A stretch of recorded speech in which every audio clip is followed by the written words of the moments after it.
Hello दोस्तों, welcome. इस video में हम क्लास 10 मैथ्स की प्रश्नावली 6.4 का क्वेश्चन नंबर 3 करेंगे। आपके सामने ये फिगर गिवन है। इस पर दो त्रिभुज बने हैं, एक ए बी सी है और एक डी बी सी है। तो ए बी सी देखो कौन सा त्रिभुज है, ये है। ध्यान से देखो इस त्रिभुज को और इसको माइंड में रखना। और दूसरा डी बी सी कौन सा त्रिभुज है, ये है। इन दोनों त्रिभुजों को बिल्कुल माइंड में बिठाओ।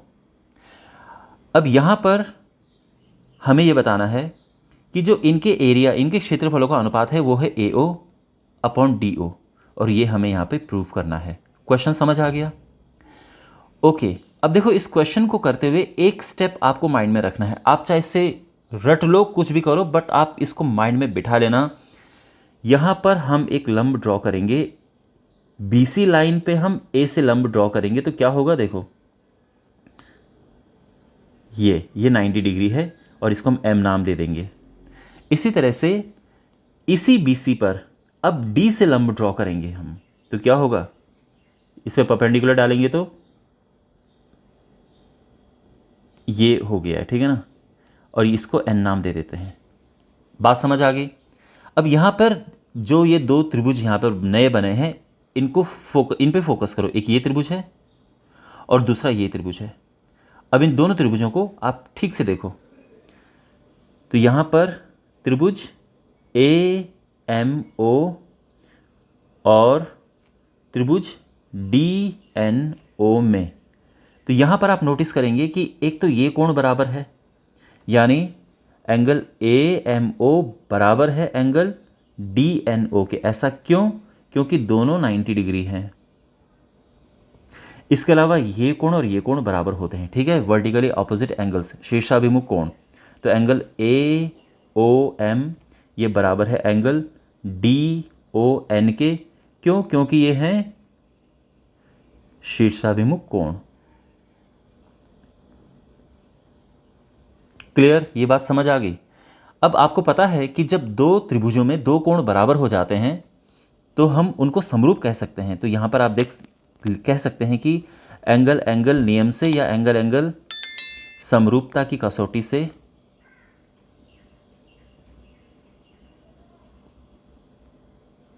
तो इससे क्या होगा, ये दोनों जो त्रिभुज हैं, त्रिभुज AMO, ये समरूप हो चुका है त्रिभुज DNO के। ये बात समझ आ गई? तो यानी ये जो दोनों त्रिभुज हैं ये आपस में समरूप हैं। अब आपको पता है कि जब त्रिभुज समरूप होते हैं, ध्यान रखना इस बात को, जब त्रिभुज समरूप होते हैं तो इनकी संगत भुजाओं का जो अनुपात होता है वो बराबर होता है। तो हम ये कह सकते हैं, इसीलिए जो यहाँ पर, अब देखो, अब आप बोलोगे सर संगत भुजाएं कैसे पता चलेंगी? संगत भुजाएं होती बराबर कोण के सामने की भुजाएं। तो यहाँ पर ये जो शीर्षाभिमुख कोण है, ये जो कोण है, इनके सामने की भुजा क्या है? तो एक तो AM है और दूसरी DN है। ये संगत हैं आपस में। ये किसके बराबर होगी? अब ये 90 के सामने की भुजाएं देखो, तो एक AO है और दूसरी 90 के सामने कौन सी भुजा है? DO है। समझ गए? तो ये यहाँ पर हमारा रिजल्ट निकला है। आप चाहो तो इसको इक्वेशन नंबर 1 नाम दे दो। अब अगला स्टेप देखो।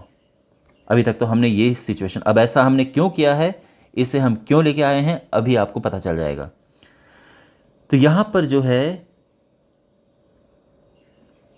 Area ABC upon area DBC। अब आप जानते हैं किसी त्रिभुज का एरिया होता है हाफ इंटू बेस। अब आप ABC पे फोकस करो तो इसका एरिया क्या होगा? हाफ इंटू बेस BC है और हाइट AM है। यही तो होता है ना एरिया ऑफ अ ट्राइंगल, किसी त्रिभुज का एरिया। और जब हम इस ट्राइंगल की बात करेंगे तो इसमें भी देखो आधार तो वही है BC, लेकिन जो अब इस बारी लंब है वो DN हो गया है। यहाँ पर हाफ से हाफ कट गया, BC से BC कट गया, और ये आया AM अपॉन DN। और ये किसके बराबर है? अभी हमने ये निकाला था ना, ये है AO अपॉन DO के बराबर। और यही तो हमें प्रूव करना है, ठीक है ना, कि जो एरिया का अनुपात है वो ये है। तो आई होप आपको ये सोल्यूशन समझ आया होगा। Thanks for watching. मिलते हैं अगले वीडियो में। Take care.